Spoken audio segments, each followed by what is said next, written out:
بسم اللہ الرحمن الرحیم قل هو اللہ احد، اے نبی فرما دیجئے کہ اللہ یکتا ہے۔ احد کا مطلب اکیلا نہیں، واحد نہیں، یکتا، یونیک، اس جیسا کوئی بھی نہیں ہے۔ اللہ الصمد، وہ بے نیاز ہے۔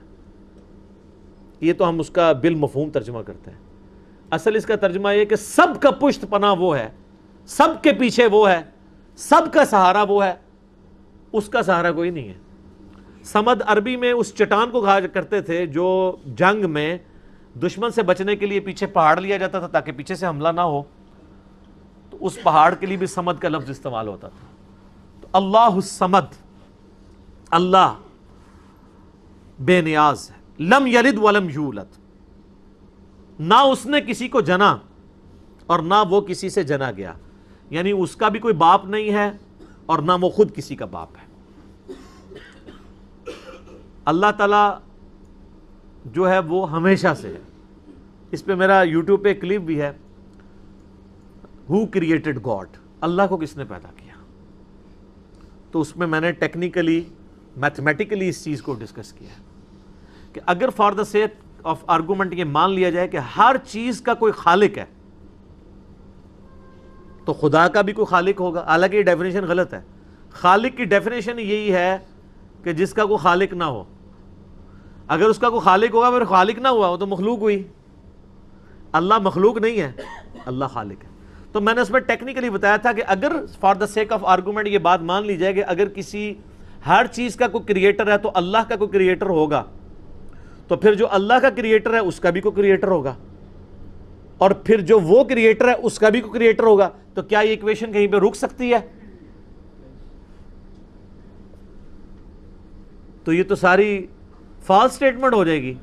جبکہ دوسری طرف ریالٹی ہے کہ ہم موجود ہیں، مخلوق ہے، یہ ایک حقیقت ہے۔ اس حقیقت کو ریورس کرنے کے لیے اگر یہ مانا جائے کہ ہمارا کوئی کریٹر، اس کا بھی کوئی کریٹر، اس کا بھی کوئی کریٹر، تو دوسری طرف تو آپ حقیقت تک پہنچ ہی نہیں سکتے، انفینٹ ہے۔ تا وقت ہے کہ آپ کسی ایک کو ایسا نہ مان لیں کہ جس کا کوئی کریٹر نہ ہو، جہاں سے سب سٹارٹ ہوئے ہوں، تو سر وہی تو ہے لم یلد ولم یولد۔ میتھمیٹیکلی یہ سٹیٹمنٹ اسی وقت درست ہوگی جب کسی ایک کو ایسا ماننا پڑے کہ اس کا، ورنہ تو یہ رکے گی نہیں۔ اسی لیے بخاری میں حدیث ہے کہ شیطان تو میں آ کے کہتا ہے کہ پہاڑوں کو کس نے پیدا کیا؟ تم کہتے ہو اللہ نے۔ وہ کہتا ہے درختوں کو کس نے پیدا کیا؟ تم کہتے ہو اللہ نے۔ پھر وہ تم سے پوچھتا ہے اللہ کو کس نے پیدا کیا؟ جب وہ یہ کہے تو تم کہا کرو قل هو اللہ احد اللہ الصمد لم یلد ولم یولد ولم یکن لہ کفوا احد۔ وہ ٹیکنیکلی سپیکنگ وہی بات کی ہے کہ اس کا تو کریٹر ہو نہیں سکتا۔ میتھمیٹیکلی یہ سٹیٹمنٹ رانگ ہو جائے گی۔ ولم یکن لہ کفوا احد، اور اللہ تعالیٰ کی ٹکر کا کوئی بھی نہیں ہے، کوئی اس کے برابری کا نہیں ہے۔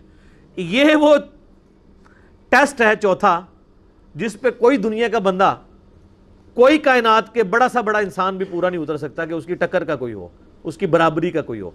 کوئی کتنا بھی بڑا ہو مخلوق ہوگا، مخلوق ہے تو اس کے ساتھ نیند جڑی بھی ہوگی، مخلوق ہے تو اس کے ساتھ کھانے پینے کا محتاج ہوگا، مخلوق ہے تو وہ پیشاب کا محتاج ہوگا، اور سب سے بڑی محتاجی کہ اسے موت آ جائے گی، اور اللہ کو موت نہیں آتی۔ وہ الحی القیوم۔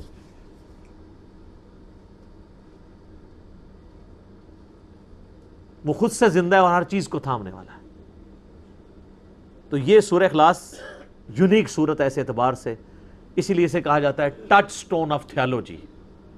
توحید کی کسوٹی ہے کہ اللہ یکتا ہے، وہ بے نیاز ہے، سب اس پہ ڈیپینڈنٹ ہے، وہ کسی پہ ڈیپینڈنٹ نہیں، اور نہ وہ کسی سے جنا گیا، نہ اس نے کسی کو جنا، اور اس کے ٹکر کا، اس کی ہمسری کا کوئی نہیں ہے۔ اللہ اکبر۔ سورہ اخلاص پہ گھنٹوں بولا جا سکتا ہے، لیکن آپ وہ مسئلہ نمبر 112C دیکھ لیں۔